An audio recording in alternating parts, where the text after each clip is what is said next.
Let's talk against the Saints. I want to look at all 6 of the sacks from this game, and let's play a little bit of the blame game. There's plenty of blame to go around, but who's really at fault? Was it the quarterback? Was it the offensive line? Was it the offensive game plan? Let's dive into it and look at all 6 of these sacks. The first sack comes on the first play of the game for the offense. It is going to be a play-action pass, and it's going to task Miles Sanders to come off of the edge, and he's going to have to block linebacker Caden Ellis. Now, Miles Sanders is bad in pass protection.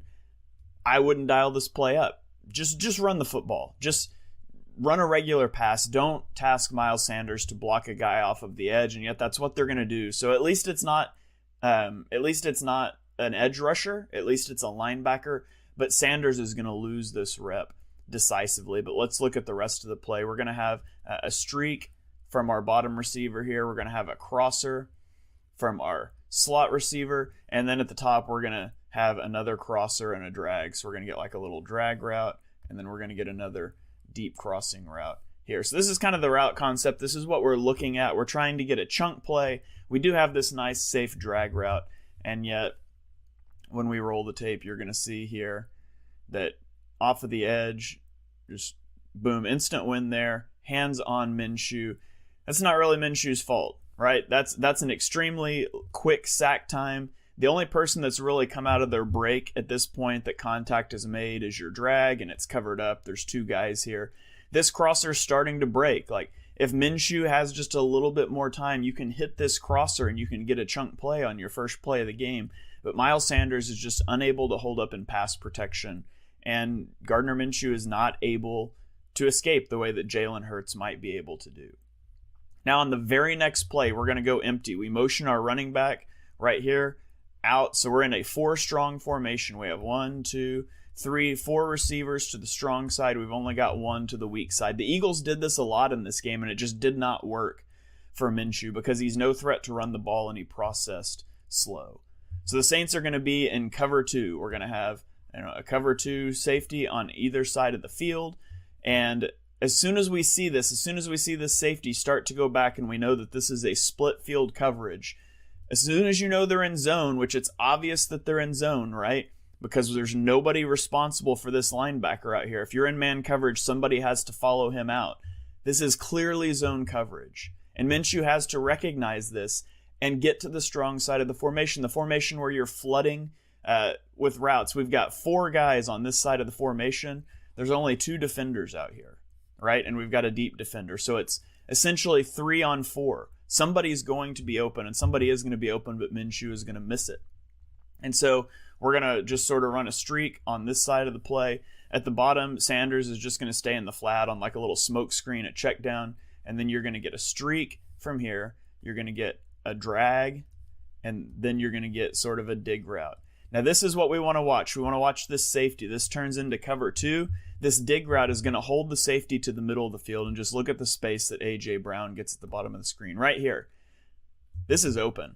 Like, you have got to put this ball, take this boundary shot, take the whole shot here. It's wide open to A.J. Brown. It's even more wide open now, and yet he's going to roll out.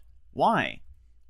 The protection's fine. Look at the protection at 2 seconds after the snap at the top of his drop. You can't ask for a better pocket than that. It's only 3 rushers. We've got a double team here. We've got one-on-ones here that people are winning. And yet he steps up. Right now, this ball needs to come out. It needs to be coming out to A.J. Brown. This is a big play. And instead, he's going to roll out. And he rolls and he rolls. And then he's going to slide.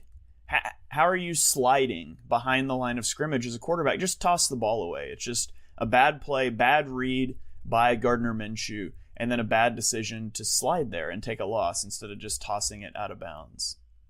So now we go to the second drive. After the Eagles have gone 3 and out, on 3 straight pass plays, they come out, they go run, and then on 3rd and 1, they take Miles Sanders off the field to put Kenny Gainwell on. And I don't know why they're fascinated with Kenny Gainwell in these situations, but they are. They like him in short yardage, and so they're going to sort of run this play fake or RPO. They're going to get A.J. Brown flowing across like split zone.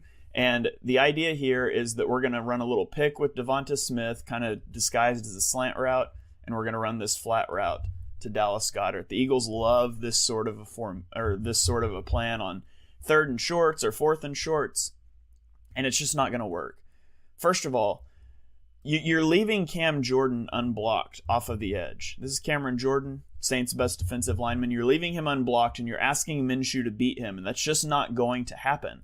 Like, you can't hand this ball off because he's got a free shot at the running back. He's got a free run at the mesh point, but you can't make him pay for standing up here because you can't beat him with Minshew, and then your pick just doesn't work either, and it's covered up. So, I would rather, if you want to run that slant flat, just run a compressed set. Don't run play action. It throws the timing off. When your quarterback is no threat to get outside of the pocket, you just can't leave a guy untouched like this and expect Minshew to beat him. So that's a bad call by the coaching staff. There's really nowhere for Minshew to go with the ball right there.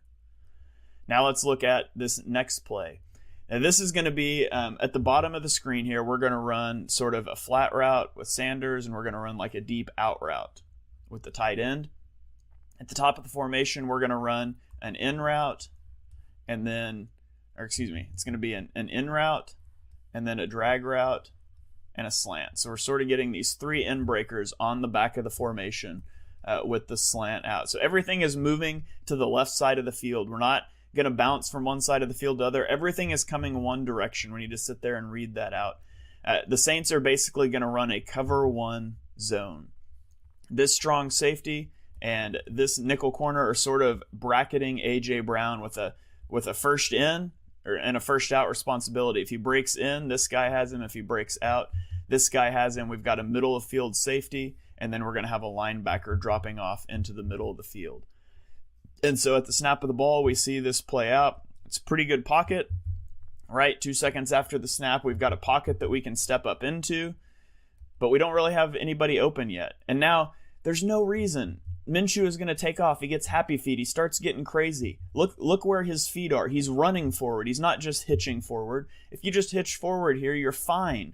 Your pocket is fine here. But he doesn't. He starts running. He creates his own pressure. Boom. It's a sack. What should he have done? Well, let's just come back here to the point he starts to freak out. Right about now. If he doesn't freak out, do you think he could throw this ball right here? Do you think he could put a ball right here? I mean, it's a tight window. Sure, the safety is coming down on it.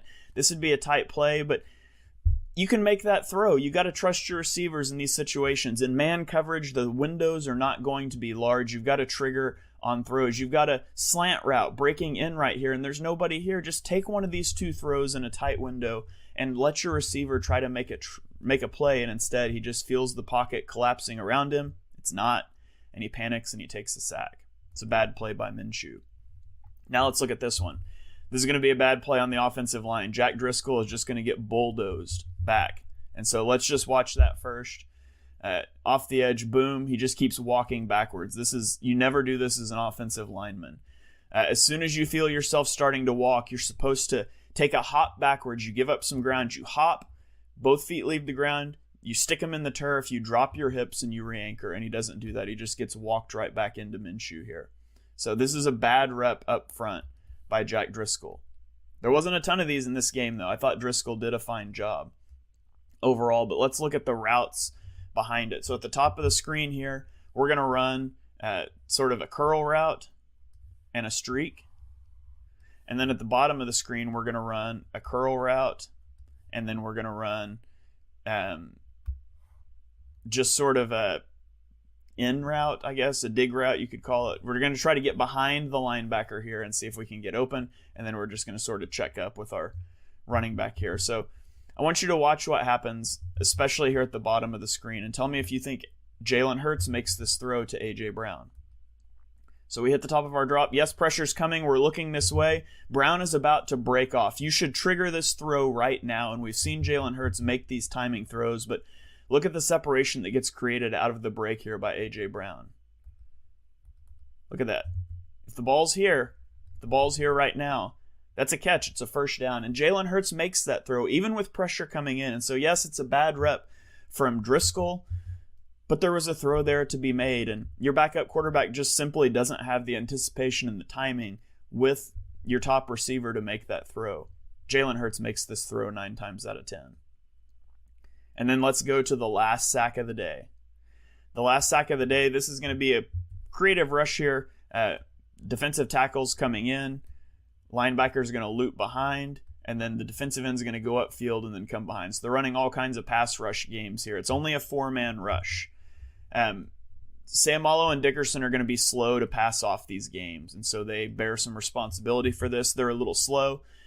This is also a play-action pass, and just stop it with the play-action pass. You weren't running the ball anyways, and it wasn't working, but they're going to run a play-action pass, so you're going to get Sanders into the flat. Because of this, Dallas Goedert, I don't know what he was going to run. He gets tangled up with a blocker who just grabs onto him because it's a play fake, and so he can do that. And so Goedert never really gets into his route. It was some sort of, I don't know, he might have been running a drag. He might have just been sitting in the middle of the field. I'm not sure what was going to happen here.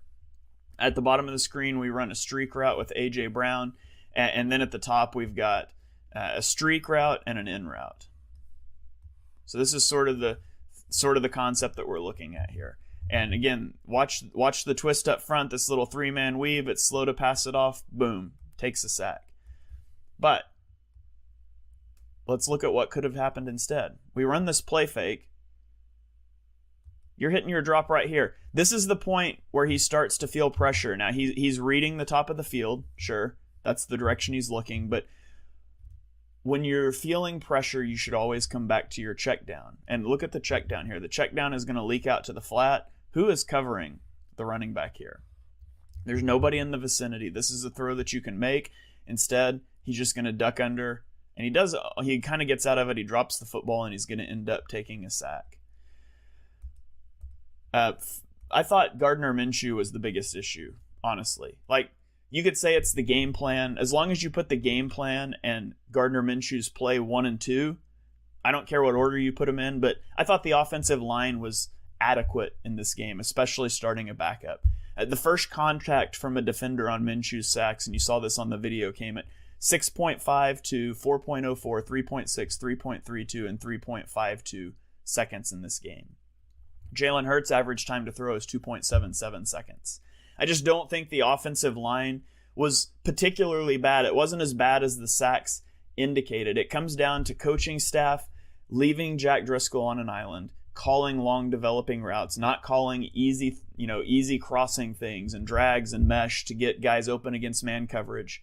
It comes down to Garnder Minshew's indecisiveness and his inability or lack of desire to trigger on tight window throws against man coverage.